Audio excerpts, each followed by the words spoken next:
Hi there. For this episode, we are in our garden sitting on the patio made out of broken pieces of concrete. Because we're going to talk about all the ways, the really cool ways actually, that you can use broken concrete.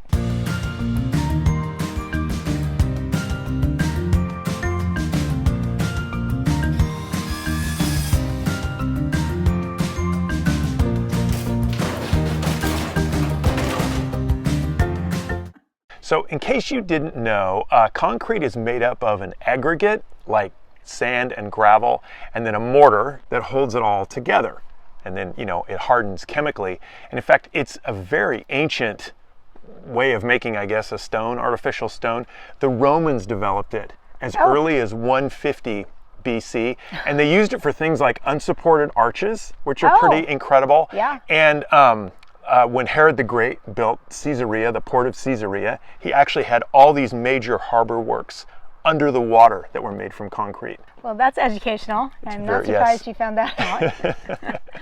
Well, in this millennium, things are still being made out of concrete, and they get torn down eventually. So there's a lot of used concrete. And it used to be just taken to the landfill, and I think some of it still is, but a lot of it is now broken up again and used into different, do they just use it in They can kind of use it as fill, like when it's broken down into its gravelly component, they can kind of use it as fill again. Yeah, so it is usable, but for the last few years, gardeners have been really encouraging people to use it in gardens as an alternative to stone. And they even created a new name for it called Urbanite. And not only is Urbanite great for doing garden structures, and we're going to show you a few in a minute here, but it's also free. And so that makes it just a really inexpensive way to do some cool things in your garden. Okay, take a look. One of my favorite things to do with broken concrete is to create raised beds. This one behind me is a large raised bed that I'm using for growing flowers that deer eat. So I put them inside the vegetable garden. And this one we found thinner concrete, so we actually built it up. But I've also used thicker pieces of concrete in just a single layer, and they make a fantastic raised bed as well. So it's really cheap and a great way to have permanent raised bed, unlike wood. And one of the other things we did in our previous home was to create a walkway up to our entry deck steps with the concrete, and then we filled it with the mortar mix. This was similar to exactly what we did here with the patio. So we have a video and a whole blog post on the full tutorial of how to create a patio like this, and it's also the same if you want to do a walkway. The difference between the walkway and the stepping stones is the stepping stones doesn't have any kind of mortar mix between them, but a walkway would be the same as this patio with all the mortar mix between it. Another way that we've used broken concrete was as a stepping stone pathway through our previous garden's front flower bed. And not only was it visually appealing and it used up the concrete, but it also was really important because it was a wide bed and it gave me a pathway, so when I needed to prune or take care of the plants, I wasn't tromping all over the dirt and the plants. So it was actually really useful as well. So one of the other things I've seen online that gardeners have used this Urbanite broken concrete for is to create retaining walls.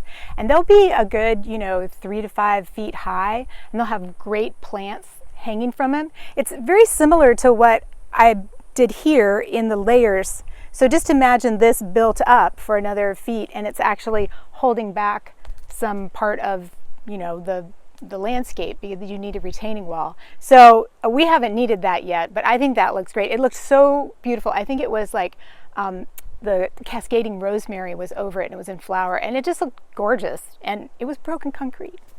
After working with broken concrete a number of years, we've discovered there are a few cons, I guess you'd say, or something negative.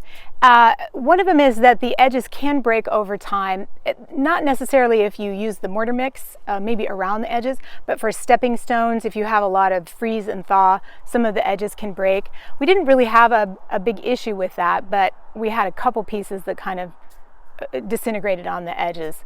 So it depends. If your pieces are really thick, that's going to be less of an issue than if you have maybe thinner pieces. Another thing is it's heavy. So you've got to have a lot of muscle. I spread out doing if you've looked at the patio tutorial, I spread out doing it over a number of weekends. Actually, it took us a few months to actually finish it.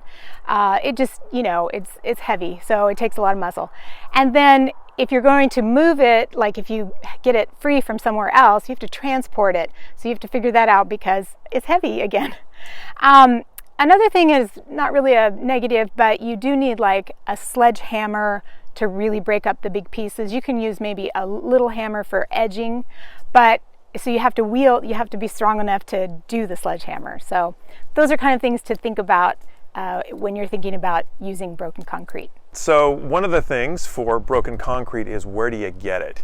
And honestly, our personal experience, wherever we've bought a house, there has been concrete that's needed to be hauled away. And in fact, that's kind of why we ended up using it, because we had so much of it and we're wondering, what are we going to do with this? If you take it to the dump, in Portland where we lived, you pay by weight. So it would be extremely expensive to take concrete. Well, anyway, so for our first supply, we just broke up old concrete things around the house. In one case, we had to break up a really solid driveway, and to do that, we actually had to rent a jackhammer, which was so hard. Those things are so heavy. Anyway, so we made our own thick and thin pieces that way. But let's say you have no concrete. Let's say you're blessed with a property where you have no excess concrete to break up. Then I would ask around with family and friends, because somebody is going to have concrete, that some old patio, some old path that just needs to be broken up, and maybe you can help them.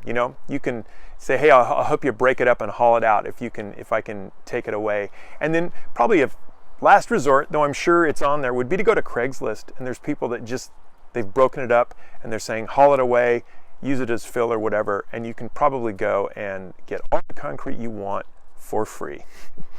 Well, it seems like we're either trying to get rid of excess concrete or find some more to finish some project in the garden. Yeah, that's life, actually. And speaking of the garden, right now our harvest is really taking off. Oregon, August and September are kind of the big harvest seasons, and with harvest is canning and preserving. Okay, so we're in the kitchen, and I thought I'd just share some of the things I've been preserving already. Of course, we've been doing lots of beans, and so this is the frozen green beans. I'll link to this recipe, or how to actually, I guess it is, in the description, because it's the only way I freeze beans now, and it's not really the traditional way. Also, we've had cucumbers. That's big coming on now, and so I've done our favorite refrigerator pickles.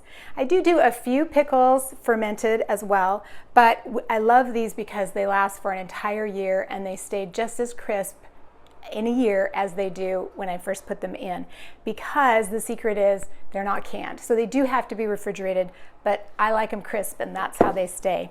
So I just did also take some time to do some pickled green beans. And now we have a full tutorial on how to water bath can, and we'll link to that below as well.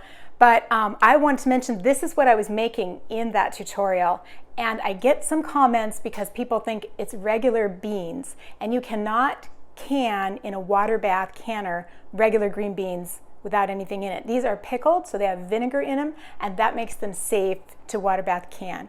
So if you need to can green beans plain, you have to use a pressure canner for that. So I did want to make that clear. But I love having at least one batch of these done because they're great on salads, they're great just snacking on a charcuterie board, but they also make this great little appetizer we love, where you take some meat and some seasoned cream cheese and you roll it up with a pickle bean, and it's really good. So the other thing we've been getting a lot of are berries. And so we have wild blackberries, and I also grow some berries, Triple Crown thornless berries, in fact, are my favorite. But we have been doing jam, and we've been doing cobblers and crisps and lots of things. But I love having some blackberry jam, and this is actually a freezer jam. But I also have a really good recipe for a maple sweetened blackberry jam that you can, which again, we'll link to. So lots of links to recipes in this one.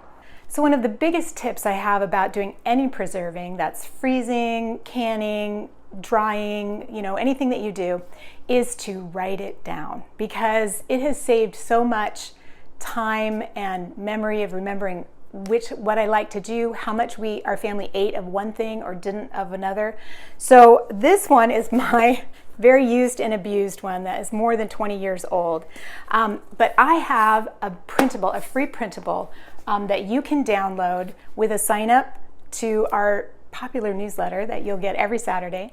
And you will be able to create your own binder with this printable, and it will guide you in what recipes you like, what you preserved, either drying, freezing, canning. So you will have a record, and it's invaluable. Keep it updated, print out more pages for each year, because you will refer to this over and over again when it comes time to remember what you liked and how much of each one you needed to really last your family through the winter.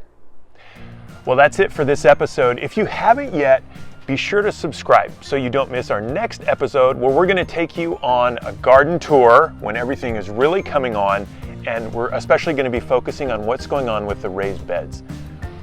That's right, and there's a lot. So thanks for watching, and please tune in next time. Bye-bye.